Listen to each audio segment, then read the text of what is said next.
रंगों के त्यौहार के तौर पर मशहूर होली का त्यौहार फाल्गुन महीने में पूर्णिमा के दिन मनाई जाती है। तेज संगीत और ढोल के बीच एक दूसरे पर रंग और पानी फेंका जाता है। भारत के अन्य त्योहारों की तरह होली भी बुराई पर अच्छाई की जीत का प्रतीक है। प्राचीन पौराणिक कथा के अनुसार होली का त्यौहार हिरण्यकश्यप की कहानी से जुड़ा है। हिरण्यकश्यप प्राचीन भारत का एक राजा था जो कि राक्षस की तरह था। वह अपने छोटे भाई की मौत का बदला लेना चाहता था जिसे भगवान विष्णु ने मारा था।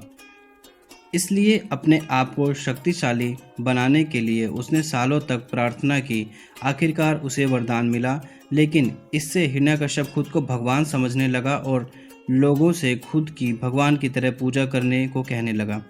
इस दुष्ट राजा का एक बेटा था जिसका नाम प्रहलाद था और वह भगवान विष्णु का परम भक्त था।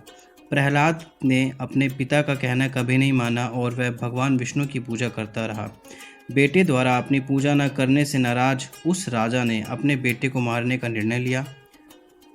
उसने अपनी बहन होलिका से कहा कि वो प्रहलाद को गोद में लेकर आग में बैठ जाए, क्योंकि होलिका आग में जल नहीं सकती थी।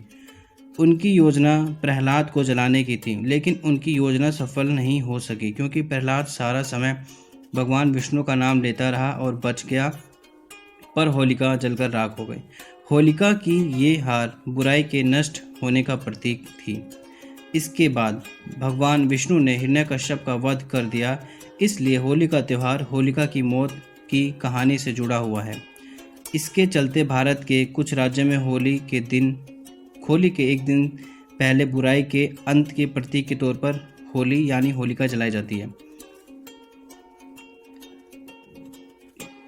होली में रंग कैसे आए, इसके लिए भी एक कहानी है। यह कहानी भगवान विष्णु के अवतार भगवान कृष्ण के समय आती है। माना जाता है कि भगवान कृष्ण रंगों से होली मनाते थे, इसलिए होली का त्यौहार रंगों के रूप में लोकप्रिय हुई।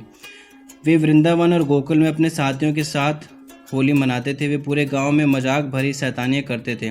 आज भी वृंदावन जैसी मस्ती भरी होली कहीं नहीं मनाई जाती। होली वसंत का त्यौहार है और इसके आने पर सर्दियां खत्म होती हैं। कुछ हिस्से में इस त्यौहार का संबंध वसंत की फसल पकने से भी है। किसान अच्छी फसल पैदा होने की खुशी में भी होली मनाते हैं। होली को वसंत महोत्सव या काम महोत्सव भी कहते हैं।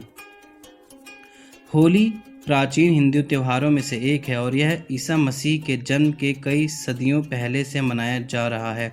होली का वर्णन जैमिनी के पूर्व मीमांसा सूत्र और कथक ग्रहण्य सूत्र में भी है। प्राचीन भारत के मंदिरों की दीवारों पर भी होली की मूर्तियां बनी हैं। ऐसा ही 16वीं सदी का एक मंदिर विजयनगर की राजधानी हम्पी में है।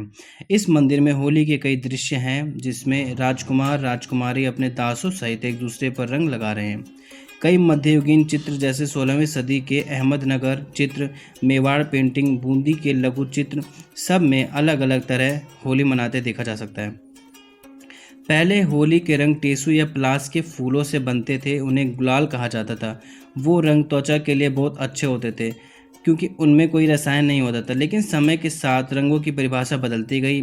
आज के समय में लोग रंग के नाम पर कठोर रसायन का उपयोग करते हैं। इन खराब रंगों के चलते ही कई लोगों ने होली खेलना छोड़ दिया है। हमें इस पुराने त्यौहार को इस सच्चे स्वरूप में अपनाना चाहिए।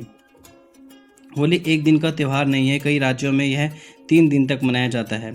पहले दिन पूर्णिमा के दिन एक थाली में रंगों को सजाया जाता है और परिवार का सबसे बड़ा सदस्य बाकी सदस्यों पर रंग छिड़कता है। दूसरे दिन इसे पूनो भी कहते हैं। इस दिन होलिका के चित्र जलाते हैं और होलिका और प्रहलाद की याद में होली जलाई जाती है। अग्नि देवता के आशीर्वाद के लिए माएँ अपने बच्चों के साथ जलती हुई होली के 5 चक्कर लगाती हैं। तीसरा दिन, इस दिन को पर्व कहते हैं और यह होली उत्सव का अंतिम दिन होता है। इस दिन एक दूसरे पर रंग और पानी डाला जाता है। भगवान कृष्ण और राधिका की मूर्तियों पर भी रंग डालकर उनकी पूजा की जाती है।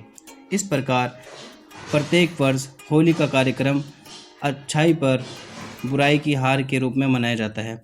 धन्यवाद।